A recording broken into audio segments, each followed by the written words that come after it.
कि आप रिलायंस इंडस्ट्रीज और उसके धन कुबेर मालिक मुकेश अंबानी की बेइंतहा कमाई के बारे में तो जानते होंगे, लेकिन आज हम आपको गुजरात के एक ऐसे शख्स की कहानी बताएंगे जो दौलत के मामले में अंबानी इसको भी टक्कर दे रहा है, हर दिन नए नए बेंचमार्क सेट कर रहा है और न सिर्फ भारत में बल्कि पूरी दुनिया में अपना दबदबा बना रहा है। जी हाँ, सही समझे आप, हम बात कर रहे हैं भारत के मशहूर बिजनेसमैन गौतम अडानी, चाहिए जिन्हें एक वक्त था जब आर्थिक तंगी के कारण पढ़ाई छोड़नी पड़ी थी, लेकिन आशु एयरपोर्ट से लेकर बंदरगाह और कोई लेह से लेकर घर में इस्तेमाल होने वाले तेल तक से पैसा कमा रहे हैं।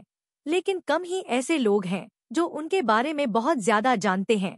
तो जरा आप भी गौतम अडानी की कामयाबी का राज जानना चाहते हैं तो फिर बिना वीडियोस की यह हमारे साथ देखिए, यह उनकी जिंदगी और व्यापार का सफरनामा। गौतम अडानी तो रिलायंस इंडस्ट्रीज के संस्थापक धीरूभाई अंबानी की ही तरफ पहली पीढ़ी के स्नान है, लेकिन आज उनकी नेटवर्थ बाकी उद्योगपतियों से कई ज्यादा है, क्योंकि एक डायलॉग है जिसे हटाने में प्रसिद्ध साबित किया है, वह है कोई धंधा छोटा या बड़ा नहीं होता और धंधे से बड़ा कोई धर्म नहीं होता। अब मैं ऐसा इसलिए कह रहे हैं क्योंकि समय के साथ अडानी को जो भी धंधा मिला उन्होंने उसे पूरे मन से की आप और परचम लहराते चले गए, लेकिन उनके फर्श से अर्श तक पहुंचने का सफर काफी जद्दोजहद भरा रहा है। उनका जन्म सन 1965 में अहमदाबाद के एक आर्थिक रूप से कमजोर परिवार में हुआ। पिता का छोटा सा काम था लेकिन कुछ खास चल नहीं रहा था। ऐसे में वक्त के साथ आर्थिक हालात और बिगड़ते चले गए, जिसकी वजह से गौतम अडानी को अपनी पढ़ाई बीच में ही छोड़नी पड़ी और काम के लिए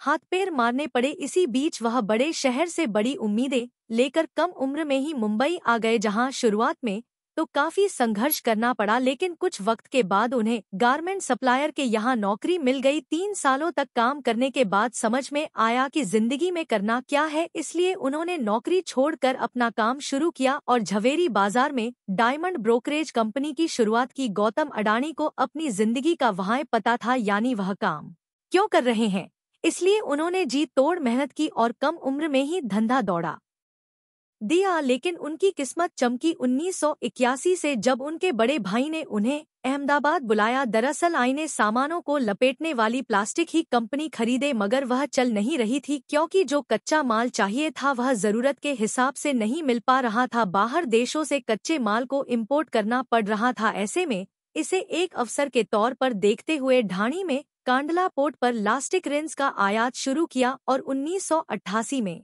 शुरू की ढाणी एक्सपोर्ट्स, जिसका नाम बदलकर बाद में अडानी एंटरप्राइजेस कर दिया गया। इसमें धातु, एग्रीकल्चर प्रोडक्ट और कपड़े की कमोडिटी ट्रेडिंग होती थी। काम चल पड़ा तो कुछ ही साल में एक कंपनी और अडानी इस बिजनेस से अपना नाम बन गए और फिर 1994 में अडानी एंटरप्राइजेस को शेयर बाजार में लिस्टेड कर दिया गया। फिर सामने आया 1995 का यह वह सा था जिसने आज उनके इस मुकाम तक पहुंचने की नींव रखी, क्योंकि इस वक्त गुजरात सरकार फॉर डेवलपमेंट के लिए प्राइवेट कंपनीज की तलाश कर रही थी।